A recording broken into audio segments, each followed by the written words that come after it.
Assalamualaikum warahmatullahi wabarakatuh. Selamat sore para hadirin semua. Baiklah, perkenalkan nama saya Indah Khairnisa. Di sini saya akan memimpin jalannya seminar pendidikan profesi guru yang akan disajikan oleh saudara saya, Rahmawan Fitriansyah. Pada sesi seminar ini terdiri dari 3 sesi. Yang pertama, penyajian yang akan dipaparkan oleh penyaji. Yang kedua, tanya jawab yang akan terjadi antara penyaji dan pembahas. Dan yang ketiga, penarikan kesimpulan yang akan langsung saya bawakan. Baiklah, tidak mengundurkan waktu, langsung saja saya berkesempatan kepada Pak penyaji, kepada saudara Rahmawan, saya persilahkan.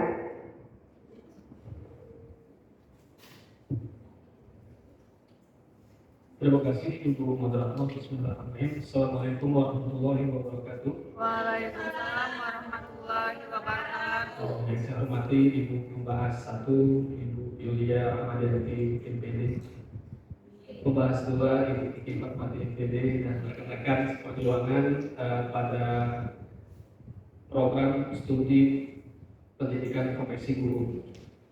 Pada kali ini saya akan coba membahas tentang membangun paradigma baru terhadap guru. Oke. Kalau saya di sini bagaimana? Mengantuk tidak? Ya.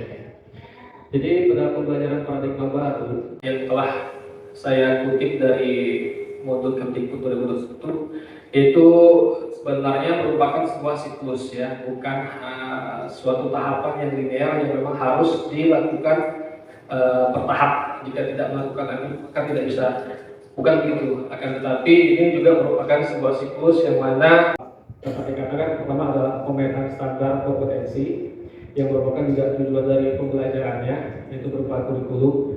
Kemudian kedua ada merdeka belajar, yaitu dari proses pembelajarannya, yang mana juga kalau dari sekolah itu menamakan merdeka belajar, sedangkan pada kampus merdeka MBKM singkat begitu. Kemudian komponen ketiga ada asesmen kompetensi minimal, yaitu proses asesmennya. Oke, lanjut. Pada mata kuliah yang kami pelajari pada semester 1 itu ada 7 mata kuliah, ada dari computational thinking, ada design thinking, kemudian filosofi pendidikan Indonesia yang terkenal dengan sosok panutan kita, tokoh pendidikan yaitu Ki Hajar Dewantara. Kemudian kita juga telah mempelajari pemahaman tentang peserta didik dan pembelajarannya, itu ada 2 kali tahapan ajaran.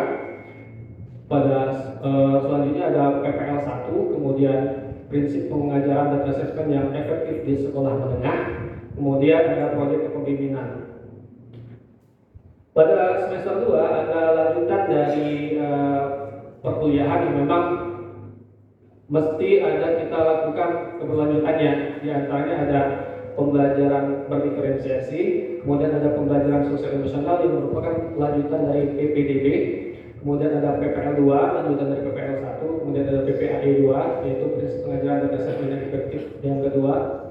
Ada juga lanjutan dari proyek kepemimpinan, kemudian ada seminar pendidikan profesi guru yang seperti kita laksanakan pada saat ini. Oke, sebelum saya lebih lanjut, mungkin saya minta izin kepada pembahas untuk memutar sedikit video yang menjadi contoh saya mengapa bahas pada kali ini. Oke, bisa diklik.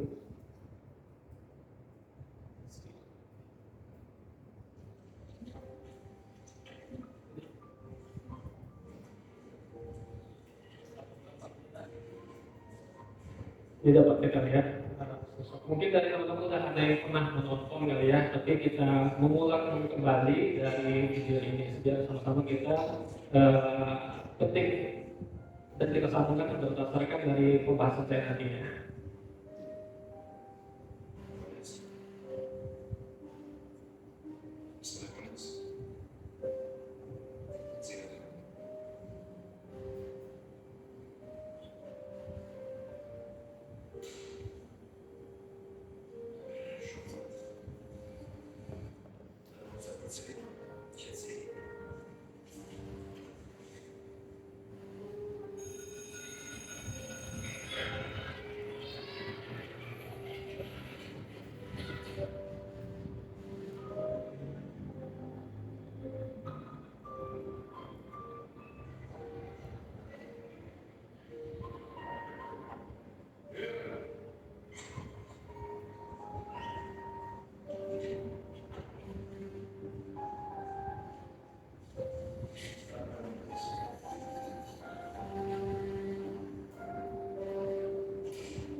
Jadi dari cuplikan video singkat tersebut mungkin barangkali kita dapat mengambil beberapa kesimpulan.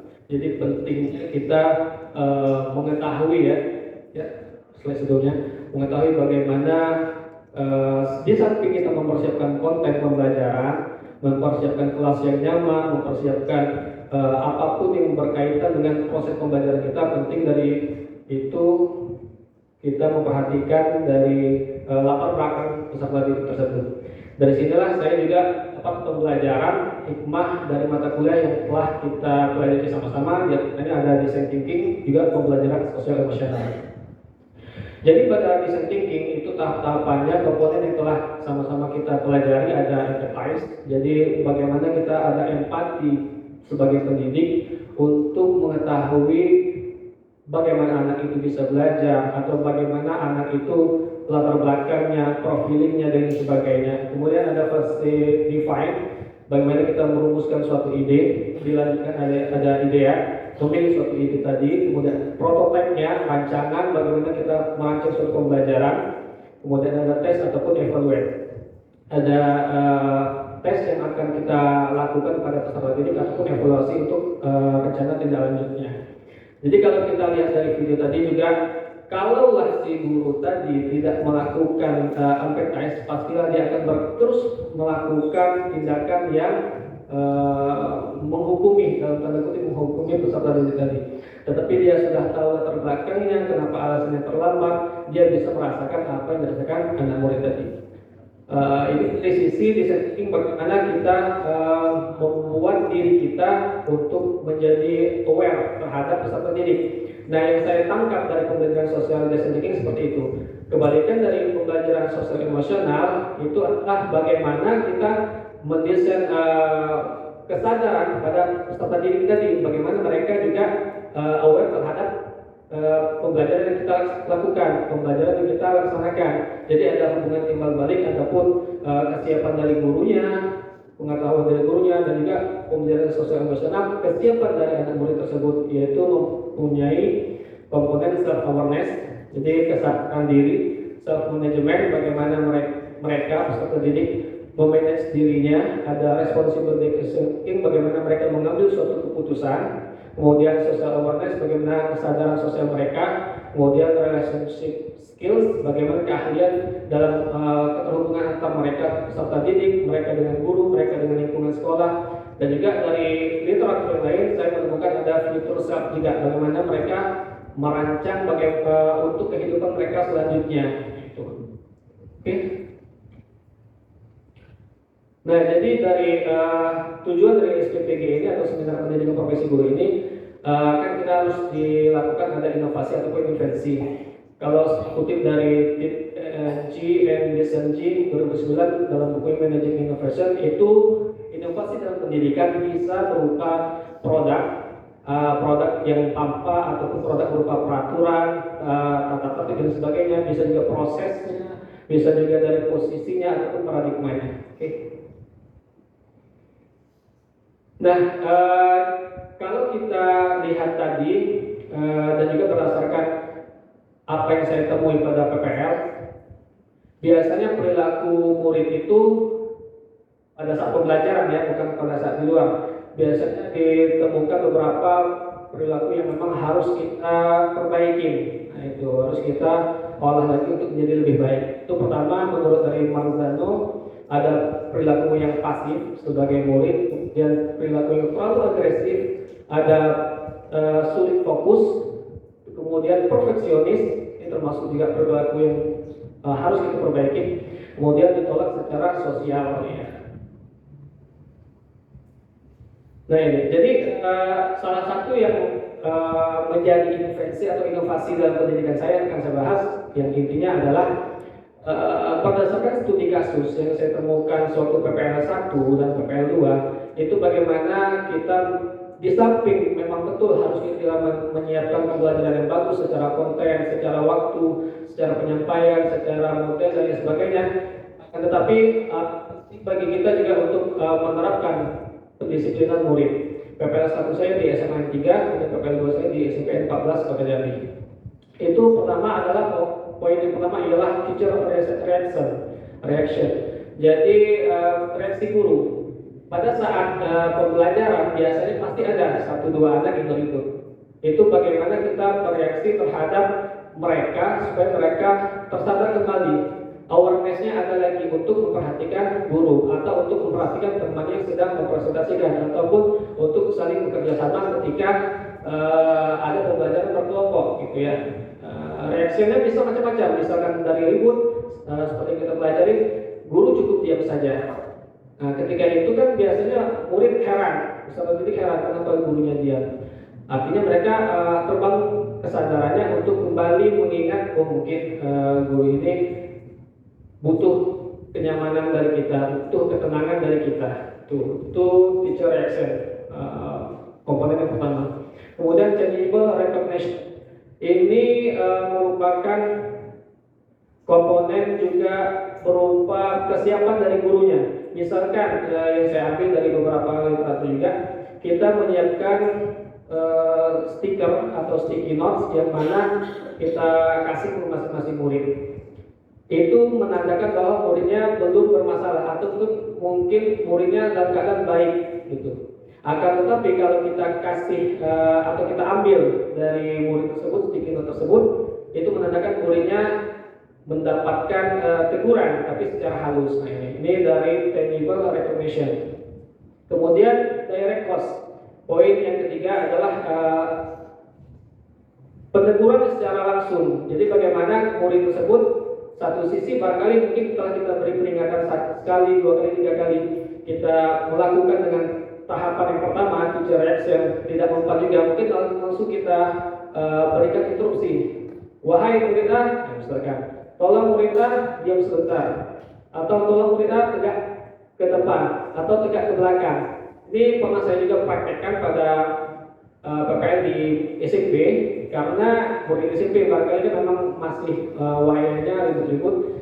Saya taruh ke depan, saya suruh arahkan ke depan, mereka langsung memperhatikan. Walaupun kesan pertamanya dari arahan saya juga mungkin kurang mau gitu, tapi dengan menaruh mereka, membawa mereka ke depan, setidaknya mereka berkurang ributnya, tapi juga bisa memperhatikan apa yang kita sampaikan.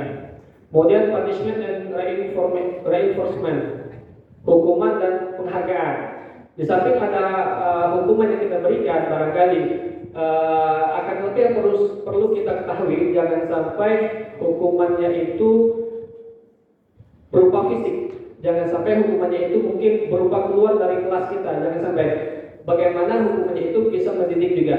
Mungkin barangkali disuruh meringkas atau tergantung kita, barangkali disuruh duduk ke depan seperti tadi. Tapi jangan lupa, jangan sampai hukumannya itu menutupi kebaikan yang lain. Ketika mereka pembelajaran yang lain sudah menunjukkan proses konstruktifnya, proses perbaikannya, kita juga berikan mereka reinforcement, itu penghargaan, berupa pujian, nilai ataupun lain sebagainya. Kemudian tahap yang terakhir, yaitu yang perlu kita perhatikan adalah home contingency, artinya hubungan kita mengetahui bagaimana pendidikan dia di rumah, bagaimana sosial mereka sebagai anak dengan orang tuanya, bagaimana hubungan mereka ataupun hubungan orang tua mereka dengan anaknya ketika di rumah. Zaman sekarang biasanya kan gadget itu sudah tidak asing lagi bagi anak SD, malahan anak SMP apalagi SMA. Mereka sudah bebas. Nah, bagaimana mereka mengontrol diri mereka itu, dan bagaimana kita sebagai pendidik yang juga sebenarnya tugasnya sudah sekaligus banyak, bukan di kelas, tapi juga sudah merampat ke pengontrolan mereka di rumah. Nah, itu apalagi murid-murid SD atau SMP.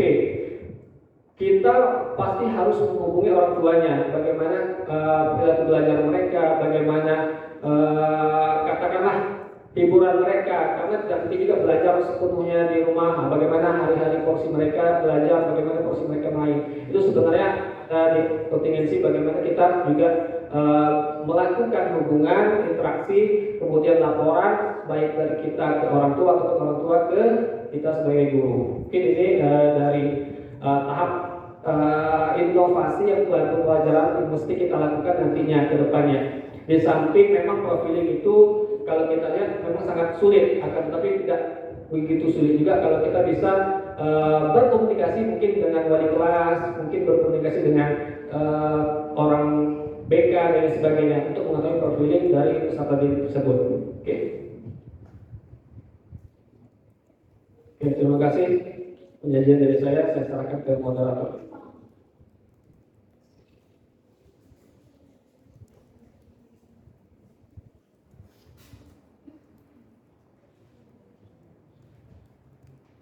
Baiklah, terima kasih kepada penyanyi Rahmawan Fitriansyah. Sesi selanjutnya yaitu tanya jawab antara pembahas dengan penyanyi.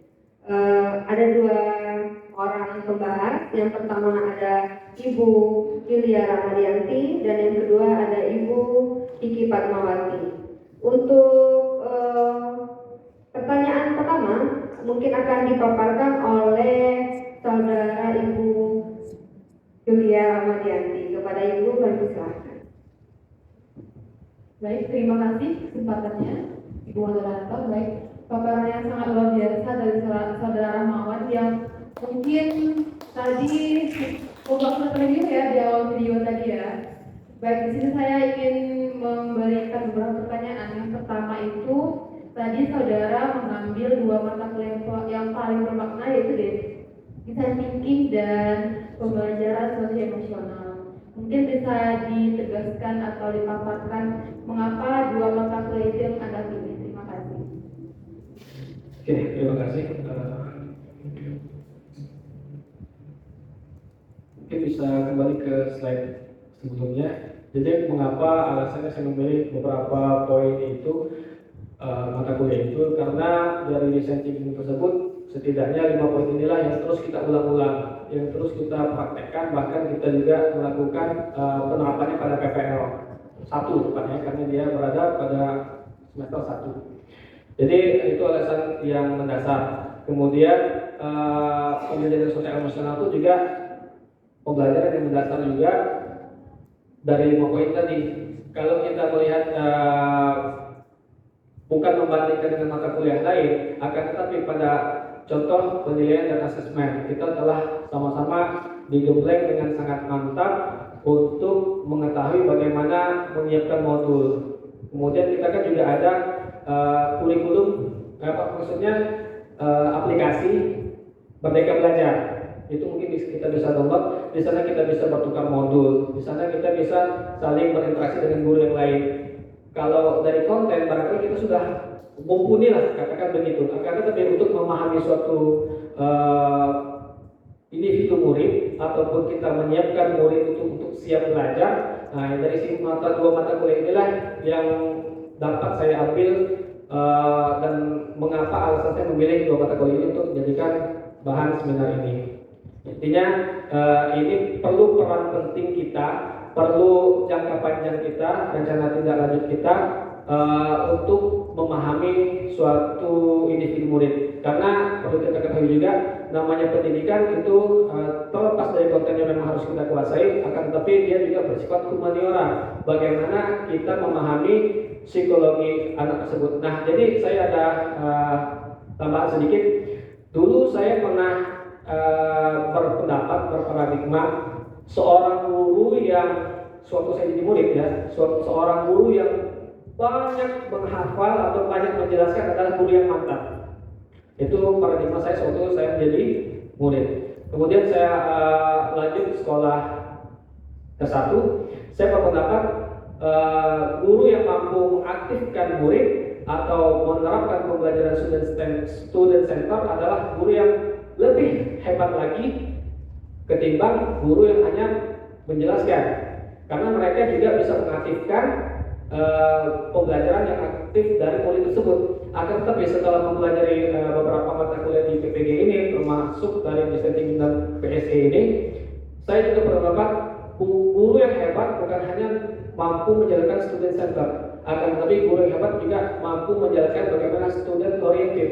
Artinya guru yang mampu mengenal siswanya, guru yang mampu mengenal individu siswanya. Mereka barangkali datang ke sekolah dengan pakaian yang sama, tapi kita tidak tahu di rumah mereka ada masalah apa, kemudian di individu mereka ada masalah apa. Jadi student center penting untuk pembelajaran, akan tetapi student oriented lebih penting untuk bagaimana kebutuhan atau fokus kebutuhan siswa dalam belajar. Mungkin itu. Terima kasih. Baik, terima kasih. Pertanyaan kedua saya mengenai bentuk inovasi yang saudara buat tadi.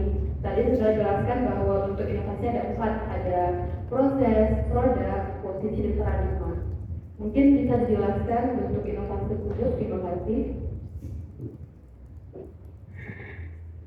Oke, ini saya ambil kutipan sebenarnya dari citasi dari It and Design itu. Jadi inovasi itu bisa berupa produk, dan kita ketahui produk kan bisa berupa impact, mengandung teknologi, pedagogi, konten, kemudian dari prosesnya, posisi, paradigma. Mungkin kita melihat, bisa diteruskan lagi. Terserah menggolongkan ini sebagai produk kah, menggolongkan ini sebagai proses kah, paradigma kah, atau posisi kah. Karena menurut saya untuk menciptakan lingkungan belajar yang aman, nyaman, dan berpihak pada peserta didik, kan kita sudah sama-sama belajar pada BPI 1, itu dilihat dari ekosistemnya. Ekosistem itu mencakup beberapa komponen lagi, dari lingkungan sekolah, dari manajemen sekolah, bahkan dari kepala sekolah juga. Kemudian dari guru, pedagoginya, dari penilaiannya, kemudian dari kelima komponen dari ekosistemnya. Bagaimana menciptakan lingkungan pembelajaran yang baik. Jadi kembali kepada pertanyaan Ibu Yulia tadi, saya mungkin mengambil ini sebagai inovasi dalam paradigmanya dan inovasi dalam posisinya. Jadi bagaimana kita memposisikan ketika pembelajaran ada masalah itu, kita bagaimana bisa dekat dengan anak tersebut. Oke, terima kasih. Atau sedikit tambahan, ini bisa juga jadikan produk kesepakatan kita dengan murid-murid sebelum belajar. Kalau kita sebagai wali kelas, kalau lebih ya, sebagai wali kelas itu biasanya itu terhitung jam juga. Kalau kita jam wajib kita biasanya 24. Ketika kita mendapat jabatan wali kelas, nggak tahu tergantung sekolah biasanya, itu terhitung 2 jam wajib ditambah pada kita. Nah, itu gunanya adalah untuk kita menghubungi orang tuanya, untuk dekat dengan orang tuanya, untuk mengetahui bagaimana kondisi fisiknya barangkali dan sebagainya. Itu sebagai produk juga. Jadi kesepakatan kita dengan peserta didik. Terima kasih. Baik, mungkin sekian dari saya kembali pada saudara moderator. Terima kasih.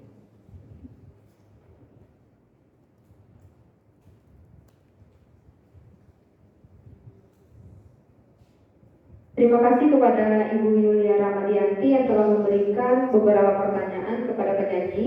Selanjutnya akan saya lanjutkan kepada pembahas 2, Ibu Kiki Fatmawati.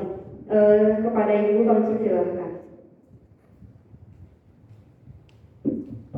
Oke, baik, terima kasih untuk Saudara Rahmawan yang sudah menyajikan paparannya dalam seminar pendidikan profesi guru terkait dengan 2 mata kuliah yang diambil ya. Ada design thinking dan juga PSE. Nah, menarik ini ya. Sebelumnya kita beri aplaus dulu untuk biar semangat ya. Nah, jadi tadi disebutkan juga, saya tertarik juga sama seperti pembahas pertama terkait dengan inovasi yang di awal yang disajikan. Itu ada 4, ada produk, posisi, apalagi tadi? Oh ya, ada proses dan paradigma. Nah, tadi Saudara Rahmawan kan itu memberikan pendapat bahwa teacher action, apalagi tadi ya, tentang kedisiplinan itu termasuk ke dalam produk. Kalau menurut saya itu masuk ke dalam posisi. Kenapa posisi? Karena teacher action itu kan guru yang bereaksi. Selanjutnya juga ada direct cost yang secara langsung ketika tahap-tahap tadi tidak terlaksana.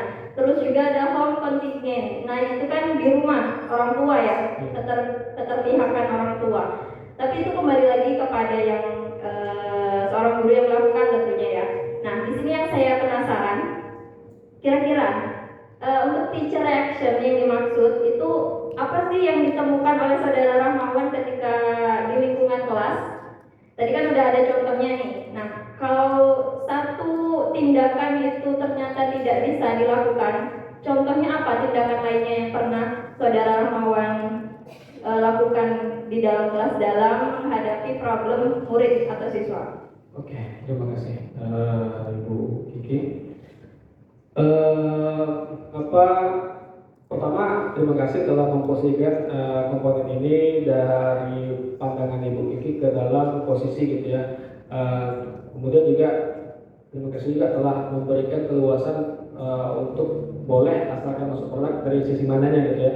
Kalau menurut saya mungkin lebih tepat posisi juga, tapi ada juga yang berpendapat sebagai produk barangkali kalau memang gurunya telah menyiapkan kesepakatan sebelum pembelajaran.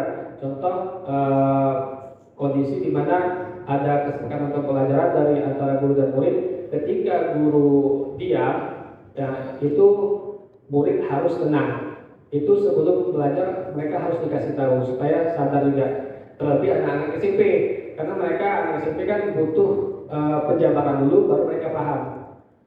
Itulah yang saya lakukan sewaktu SMA di PPL SMA 3. Saya mencoba mungkin anak-anaknya juga saya maklum baru sudah saat istirahat kedua baru masuk capek gitu kan, jadi saya diam aja. Tapi salah satu murid yang sadar menyuruh antara murid yang lain untuk diam. Mereka udah tahu awareness-nya. Itu belum saya lakukan kesepakatan. Untuk di kelas lain saya lakukan kesepakatan, mereka paham. Kemudian untuk di SMP saya pernah juga menerapkan contoh kesepakatan belajar ketika Bapak menyebutkan bunyi ular di mana mereka itu artinya diam gitu. Itu barangkali yang bisa sebagai teacher action atau posisi ataupun produk content itu yang saya terapkan juga pada PPL di SMP 14 karena masih SMP gitu kan, harus dijelaskan dulu supaya mereka bisa paham. Terima kasih. Oke, baik. Yang saya tangkap dari Saudara Rahmat tadi berarti ada ya solusi lain ya selain di awal sebelumnya diberikan penjelasan terlebih dahulu ya, kesepakatan. Oke, boleh. Kalau memang seperti itu berarti memang masuk ke dalam produk karena udah diterapkan ya, hasilnya ada di siswa atau muridnya seperti itu. Nah, oke, selanjutnya tadi kan bahas tentang teacher action, bahas banyak tentang yang terjadi di dalam kelas. Nah, itu hal yang menarik juga. Kira-kira selama PPL beberapa bulan, kendala apa yang ditemui terkait proses pembelajaran? Ini kan ada 5 teknik disiplin murid kalau menurut Saudara Rahmat. Nah, dari kelima itu poin mana yang mengalami kendala besar dari Saudara Rahmat sebagai guru? Oke, terima kasih. Jadi saya mengambil satu pengalaman saya saat PPL di SMA 3. Barangkali teman-teman ada juga yang satu PPL yang saya di SMA 3 pada semester 1 kemarin gitu ya. Saya menemukan di salah satu kelas yang mana kelasnya juga bukan kelas tanggung jawab saya, akan tetapi kelas tanggung jawab teman saya. Di sana saya kalau nggak salah itu masih tahap asistensi pembelajaran. Nah, di sana saya melihat ada satu murid yang memang diam, bahkan guru ngasih penjelasan dia tidur-tiduran. Tetapi ketika saya tanya, dia paham, dia mengerti, dia tidak menyimak tapi dia mengerti dan dia sudah paham. Dan saya tanya lagi lebih lanjut lagi pada saat itu juga, ternyata dia saya tanya ke teman yang lain ada masalah. Kemudian saya mencoba mendekati, menerapkan fase-fase yang ada pada design thinking tadi. Jadi saya menerapkan itu, kemudian saya tanya siapa namanya, mengapa dia lakukan hal seperti itu, kemudian mengapa dia tidak memperhatikan guru. Ternyata saya juga ulang-ulang permasalahannya karena saya ingin tahu apa sih yang menjadi janggal bagi murid tersebut. Saya tanya dari temannya juga, tidak ada yang mau ngasih tahu. Ketika saya bertemu dengan guru kampung saya pada saat itu, ternyata dia ada masalah memang, dan masalah itu masalah yang tidak pantas dilakukan bagi seorang murid. Katakanlah dia tidak sengaja, tapi di luar dari ini saya kurang tahu kebenarannya. Dari cerita yang saya dapat dia tidak sengaja apakah dia kena fitnah dan sebagainya mengambil uang milik temannya. Jadi ketika itu Saya heran juga, karena sebelumnya saya tanya, dia ini merupakan anak yang berada, orang tuanya punya jabatan, ibunya punya kesibukan. Nah, saya lihat di sana juga, sebelum saya menanyakan hal itu kepada guru pamong saya kaget. Setelah itu saya kaget, tapi sebelumnya saya tidak kaget, karena dia paham, kemudian orang tuanya berada. Ternyata yang saya lihat, saya beri kesimpulan dari hal itu, ternyata sepertinya anak itu butuh perhatian. Di mana orang tuanya sibuk sana sini, ibunya sibuk sana sini, tapi dia butuh perhatian. Kesan saya menemukan dia adalah hal yang unik sekali. Dia paham, tapi dia dikucilkan oleh temannya. Dan saya juga kaget karena pernyataan dia ingin lebih baik, cita-citanya bagus, akan tetapi dia menyampaikan suatu hal kepada saya bahwa besok dia akan pindah dari SMA tersebut, pindah ke SMA lain. Kemudian saya beri saran, kenapa pindah, kenapa ini, usahakan nanti di sekolah yang baru beradaptasi, minta doa orang tua, dekatlah dengan orang tua, dekatlah dengan Tuhannya, dekatlah dengan kitab suci. Saya sarankan seperti itu, dia merasakan hal itu hal yang baik. Kemudian jika minta saran doa apa yang terbaik yang saya panjatkan, saya berilah sebaik dua baik doa, kemudian dia amalkan. Katanya dia akan mengamalkannya. Kemudian besoknya saya tidak bertemu lagi, karena yang saya tangkap adalah dia telah tidak ada lagi di SMA itu. Tapi beberapa minggu yang ke depan, yang saya tahu dia itu sudah pindah. Akan tapi dia balik lagi di SMA itu. Dia malahan menegur saya, Pak, katanya, saya sudah lupa.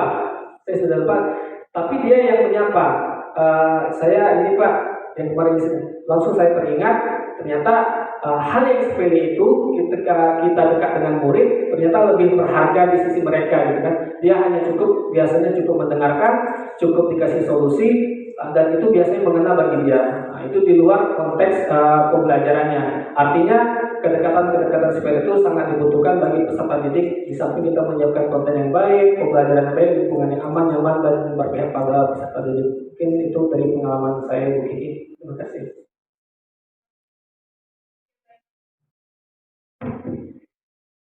Oke, baik, terima kasih untuk pengalamannya yang sudah diceritakan. Oke, mungkin untuk closing statement-nya, 3 kata dari penyaji untuk makna guru. Silakan. Kata bagi makna guru ialah teladan. Pertama teladan. Bagaimana teladan? Oke, yang ditambah-tambah. Yang kedua adalah mengalir. Terserah kalian menginterpretasikan seperti apa.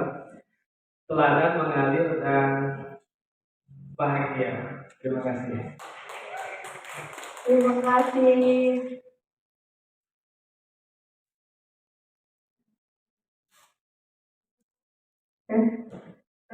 Terima kasih kepada pembahas 2, Ibu Kiki Fatmawati, atas pertanyaannya. Dari hasil seminar yang telah dipaparkan oleh Saudara Rahmawan Fitriansyah, saya mengambil kesimpulan bahwa dalam melaksanakan pembelajaran perlu memperhatikan latar belakang peserta didik agar terciptanya kelas yang aman, nyaman, dan menyenangkan. Selanjutnya terdapat 2 mata kuliah yang sangat bermakna bagi Saudara Rahmawan, yaitu desain thinking dan pembelajaran sosial emosional. Dan desain inovasi yang dipaparkan oleh Saudara Rahmawan yaitu tentang teknik pendisiplinan murid. Yang pertama ada teacher reaction, kedua tangible reconnection, 3 direct cause, 4 punishment dan reinforcement, dan yang terakhir home contingency. Nah, baiklah, sekian seminar pada hari ini. Saya Indah Haifisa pamit undur diri. Saya tutup dengan wassalamualaikum warahmatullahi wabarakatuh.